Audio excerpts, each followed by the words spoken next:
네, 여러분 안녕하십니까? 채널 K뉴스입니다. 트럼프 대통령 당선자의 행정부 내각 인선이 초반부터 논란이 많았습니다. 이러한 인선이 연이어서 논란이 일고 있는데요. 이번에는 국무장관 인선에 또 논란이 일고 있습니다. 어떤 인물이기에 논란이 이렇게 해서 계속 일고 있는지 권미수 아나운서가 전해드립니다. 트럼프 행정부 15개 부처 차관 가운데 국무, 국방, 재무 등 11개 처장관의 인선이 마무리됐습니다. 이어 에너지, 내무, 농무, 그리고 보훈장관 등이 마저 채워질 예정입니다. 비서실장과 국가안보회의 보좌관, 수석전략가, 국가경제위원장 등의 핵심 요직도 인선이 끝났습니다. 대통령 당선 한 달여 만입니다. 트럼프 초기 내각 인선의 특징은 워싱턴 아웃사이더와 군인, 억만장자의 득세로 요약됩니다. 본인 역시 아웃사이더 돌풍의 주역으로 정권을 이끌 핵심 인물들도 기성주도 세력이 아닌 인물 위주로 발탁한 것입니다. 정치 혁신이 예고되고 있는 가운데 특히 국정의 두 축인 안보와 경제 라인이 군인과 월스트리트 출신으로 전면 배치됐습니다. 또 반 오바마 인사들의 약진이 눈에 띄고 있으며 2명의 여성 발탁도 두드러지고 있습니다. 트럼프는 보통 미국인의 대변자를 자처하고 있지만 총 재산 규모 14조 원의 가질리언웨어 초갑부 내각이 꾸려진 점은 역설적인 것으로 해석되고 있습니다. 장관 지명자 11명 가운데 9명이 백인입니다. 한편 트럼프 인선을 두고 기성 정치인의 오물을 빼기는커녕 시궁창을 새로 만들고 있다는 비난이 이어지고 있습니다. 앞으로 30년 후면은 연금이 고갈된다. 이렇게 되면 연금을 받을 수 없다. 이런 말들이 나오고 있는데요. 근거 없는 얘기는 아닙니다. 그래서 정부는 사회보장기금 고갈을 막기 위해 개혁 법안을 만들어서 상정을 했습니다. 어떤 내용인지 전해드립니다. 정상은퇴 연령이 점진적으로 높아질 전망입니다. 샘 존슨 하원 사회보장 소위원회 위원장이 사회보장기금 고갈을 막기 위한 사회보장개혁 법안을 의회에 상정했습니다. 사회보장기금이 고갈되면 2034년부터는 근로자들이 납부하는 사회보장세에만 의존하게 돼 정상적인 연금의 79%만 수령할 수 있는 것으로 분석됐습니다. 사회보장개혁 법안에 의하면 우선 현재 출생 연도에 따라 66에서 67세로 정해져 있는 정상 은퇴 연령을 평균 수명 연장을 반영해 2023년에 62세가 되는 사람부터 시작해 2030년 이후 62세가 되는 사람에 이르기까지 점진적으로 현재 67세에서 69세로 상향 조정됩니다. 단 조기 은퇴 가능 연령은 현재와 같이 62세로 유지합니다. 또 연금 수령액 산출 방식을 변경해 저소득 근로자들의 수령액은 소폭 증가시키고 고소득 근로자의 수령액은 소폭 줄이도록 했습니다. 단 35년 이상 사회보장세를 납부한 사람 등 장기간 기여한 사람에게는 좀 더 혜택이 돌아가도록 했는데 이 조항은 한인 등 이민자에게는 불리하게 작용할 가능성이 높습니다. 또 앞으로 75년간은 기금이 고갈되지 않을 것으로 전망됐습니다. 해외를 방문 중이거나 계획 중인 불법 체류 청년 추방 유예 수혜자들은 해외여행을 당분간 다녀오지 말아야 할 것 같습니다. 여행 허가 효력이 사라지기 때문에 재입국이 어려워질 수도 있기 때문이라고 합니다. 자세한 소식 전해드립니다. 12일 AP통신에 따르면 이민자권리연합은 이날 성명을 발표하고 트럼프 취임 즉시 관련 규정이 변경될 수 있다며 해외에 나가 있는 다카 수혜자들은 재입국 시 야기될 수 있는 문제를 예방하기 위해 이날 전까지 귀환하는 것이 좋다고 밝혔습니다. 다카 수혜자는 가족에게 긴급한 상황이 발생하거나 교환학생으로 선발되는 경우, 부득이하게 외국을 방문해야 하는 경우, 사망증명서 또는 고영주의 출장증명 서한, 세미나 계획서 등을 근거로 한 차례 해외로 나갈 수 있습니다. 하지만 만약 다카가 폐지 또는 중단될 경우 다카의 부속 혜택으로 주어지는 사전 여행 허가의 효력도 사라지는 만큼 주의해야 합니다. 현재 사전 여행 허가 승인에는 2달가량 소요되고 있습니다. 송주연 변호사는 사전 여행 허가는 법적으로 재입국을 보장한 것이어서 이를 무효화하기는 쉽지 않을 것이라며 하지만 만에 하나 일어날 수 있는 일에 대비해 조심해야 하는 것은 사실이라고 강조했습니다. 한편 지난해 12월 31일 기준 2만 2천여 명이 사전 여행 허가를 받은 것으로 집계됐습니다. 한국과 펜실베니아 주 간의 운전면허 상호 인정 협정이 12일 정식 발의가 됐습니다. 이는 한국 운전면허증이 있으면 실기나 필기 시험을 보지 않고도 교체할 수 있는 것입니다. 노역 총영사관이 동포들에게 아주 유효한 일을 한 것 같습니다. 뉴욕 총영사관은 13일 김기환 뉴욕 총영사와 레슬리 리차즈 펜실베니아주 교통국장이 지난 10월 25일 서명한 협정이 양측의 절차를 끝내고 12일부터 시행에 들어갔다고 밝혔습니다. 이에 따라 펜주에 거주하는 한인들은 이날부터 별도의 필기 및 실기 시험을 볼 필요가 없어졌습니다. 차량국에서 한국 면허증을 펜즈 운전면허증으로 교체할 수 있게 됐습니다. 다만 운전면허증 교체를 원할 경우 유효한 한국 운전면허증 또는 국제운전면허증, 영사관 민원실에서 발급하는 운전면허증, 영사확인서와 합법체류 증빙서류 등을 지참해 차량국에 제출해야 합니다.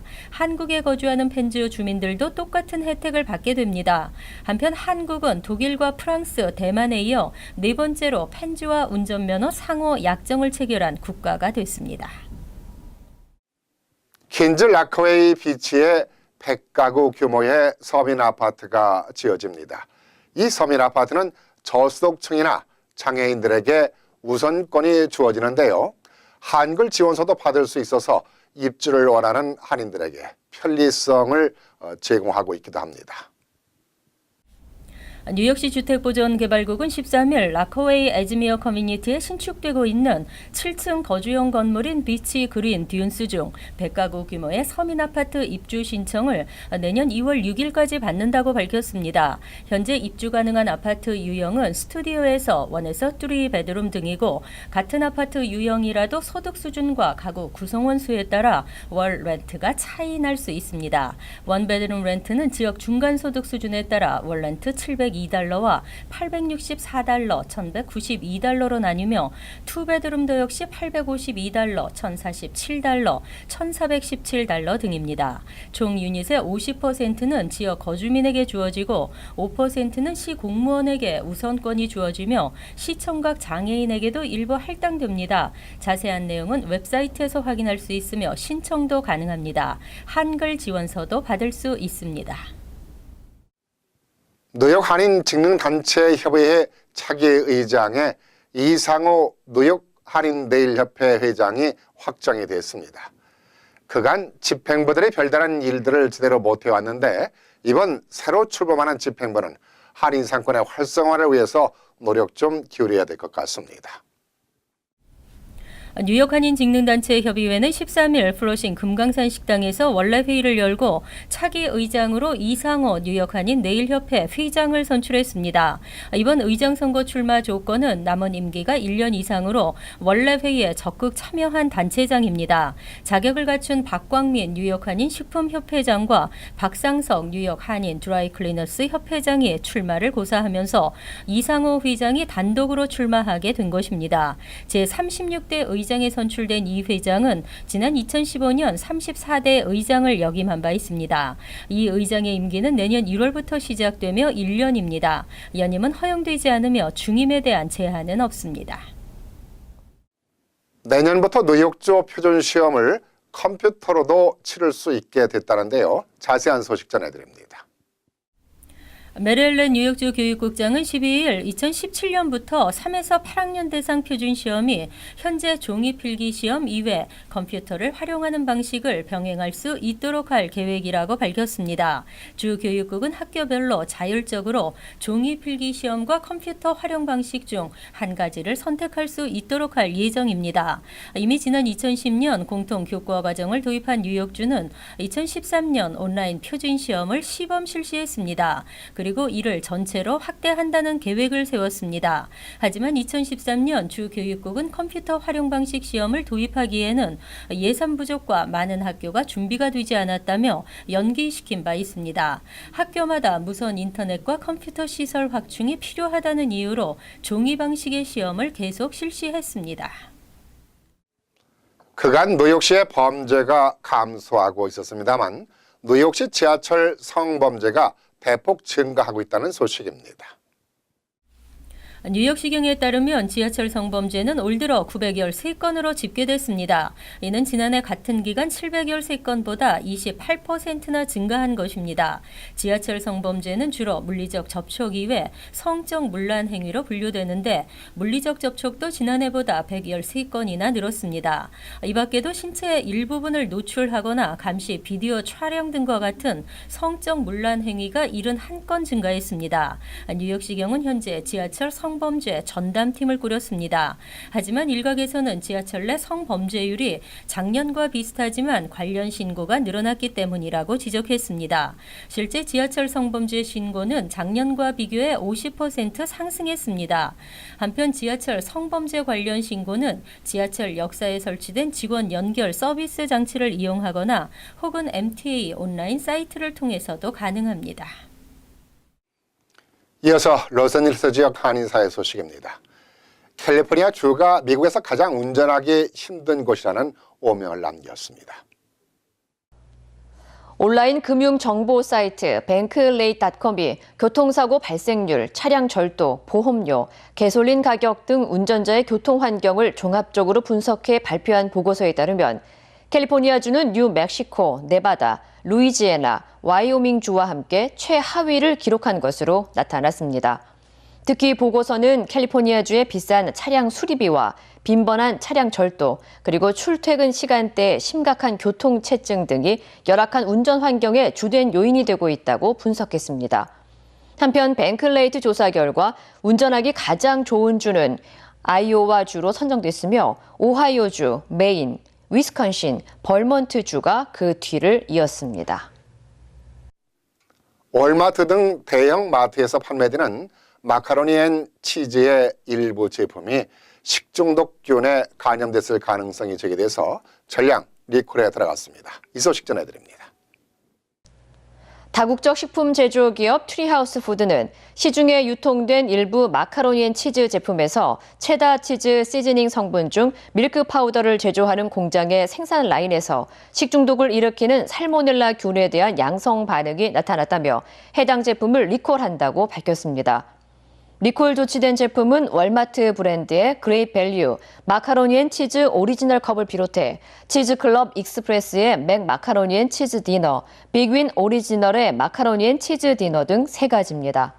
한편 트리하우스 푸드는 현재까지 리콜 대상 제품과 관련한 식중독 감염 사례는 보고되지 않았다면서 해당 제품을 구입한 고객들은 구매처에서 환불받을 수 있다고 덧붙였습니다. 네, 월드 리포트입니다. 언제 어느 곳에서나 부르면 달려가는 한국식의 배달이 이젠 세계 각지에서도 이루어집니다. 술록이 배달하는 피자는 더 맛있을 것 같은데요.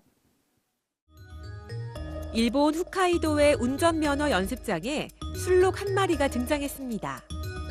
겨울이면 쌓인 눈 때문에 차가 접근하기 어려운 지역이 많아져 술록을 피자 배달부로 채용한 겁니다. 80キロぐらい出るっていう話なんですよ。雪の中は特に速いです。スノーシューって言えばわかるかな。ああいうのを履いてるような感じで走るので。 우선 술록에게 운전면허 코스를 따라 도는 훈련을 시켜보는데 술록이 너무 빨리 달리는 바람에 사람들은 따라다니기 바쁘고 피자 상자도 떨어뜨리기 일쑤입니다. 방법을 바꿔 이번엔 눈썰매에 피자 상자를 싣고 끌고 가도록 했더니 마치 산타의 선물을 나르는 루돌프 같은 모습입니다. ドミノジャイロと同じ GPS を搭載してるんですけど、スマホとかパソコンで位置情報を確認することができるんですよ。なのでお家の近くにどこまで来ているよってことが確認できるので。 업체 측은 이달 중 술록을 투입해 피자를 크리스마스 선물처럼 전달한다는 야심찬 계획을 밝혔습니다. 세상 어디든 피자를 배달한다는 롭씨. 자동차에 피자를 싣고 어디론가 달립니다. One thing I can say, I don't think there's anybody else on this planet that delivers pizza the way I deliver pizza. 그가 차를 멈춘 곳은 바다 앞. 피자를 단단한 상자에 넣더니 잠수복으로 갈아입습니다. 거침없이 바닷속으로 들어가 도착한 곳은 방 2개와 부엌 시설이 갖춰진 수중 호텔. 목 빠지게 기다리는 손님을 위해 그는 에어록으로 들어갑니다. Wow. All right. 비행기를 타고 킬리만자로에 내린 산악 가이드들이 피자 가방을 지고 등반을 시작합니다. 5명의 산악 가이드들은 무려 나흘 동안 걸어 산 정상에 도착했습니다. Nice guys. Pizza on the Olympic. That's the highest point of Africa. 이들은 지구상 가장 높은 곳에 피자를 배달한 사람들로 기네스 기록도 세웠습니다. 호주에서는 피자 배달 로봇이 배달을 시작했습니다. 시속 19km로 달리는 배달 로봇은 속도가 빠르진 않지만 도중에 장애물을 피해갈 수 있고 손님과 대화도 할 수 있습니다. 포화된 패스트푸드 시장에서 살아남기 위한 배달 전쟁은 기술의 발전과 함께 더욱 치열해질 전망입니다. 팰리세이드 파크에서 한인 여성이 성추행을 당하는 사건이 발생했습니다. 이 소식과 함께 간추린 소식 전해드립니다. 지난 5일 오후 8시쯤 펠팍 이스트 브링크오프 에비뉴와 원스트리트 인근 인도에서 30대 한인 여성이 히스패닉 남성에게 성범죄를 당했습니다. 사건 담당 션리 형사과장은 사건 현장 주변의 감시 카메라 영상을 확보해 잠복 근무 끝에 지난 11일 오후 10시쯤 33세 에단 코크 바흐를 체포했습니다. 용의자는 성추행 및 체포 저항 혐의가 적용돼 버겐 카운티 구치소에 수감됐습니다. 메디컬 테스트 기업인 퀘스트 다이아그노스틱이 해킹을 당해 3만여 명이 넘는 고객 정보가 유출됐습니다. 수사 중인 경찰은 퀘스트 다이아그노스틱이 지난달 26일 해커 공격으로 케어 360 프로그램을 인터넷으로 신청한 3만 4천여 명의 고객 정보가 해킹당했다고 밝혔습니다. 해킹을 당한 고객 정보에는 이름과 생일, 전화번호를 포함 건강검진 결과도 들어있습니다. 뉴욕시가 내년부터 렌터카 업체의 차량들만을 위한 별도 주차 공간을 제공하는 시범 프로그램을 시행합니다. 뉴욕시 교통국장은 2017년 봄부터 2년간 뉴욕시 5개 보로 내 렌터카 업체 차량을 위한 주차장 500곳, 주차 공간 500곳 등 총 1,000곳을 확보하는 파일럿 프로그램을 진행한다고 밝혔습니다. 이는 교통체증과 주차 공간 부족 현상을 해소하기 위한 조치입니다.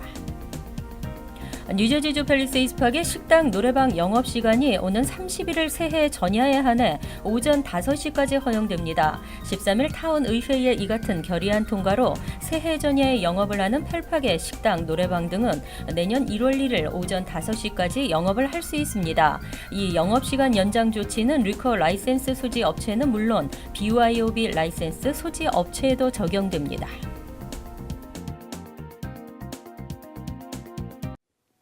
미국의 다우지수가 계속해서 오르면서 2만 선을 코앞에 두고 있었습니다만 오늘 118포인트나 하락하는 현상을 보였습니다. 나스닥과 동반 하락했는데요. 한국의 코스피도 다소 하락했습니다. 반면에 환율은 다소 오름세를 보였습니다. 환율과 증권 소식 전해드리겠습니다.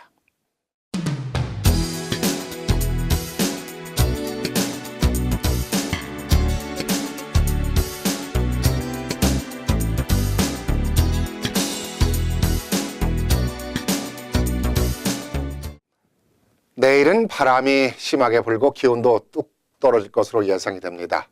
날씨 전해드리겠습니다.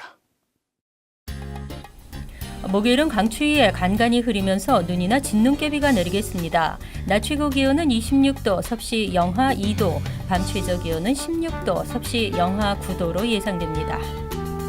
금요일도 강추위가 이어지면서 대체로 맑겠습니다. 토요일은 오전 중 눈이 내리겠고 간간히 흐리겠습니다.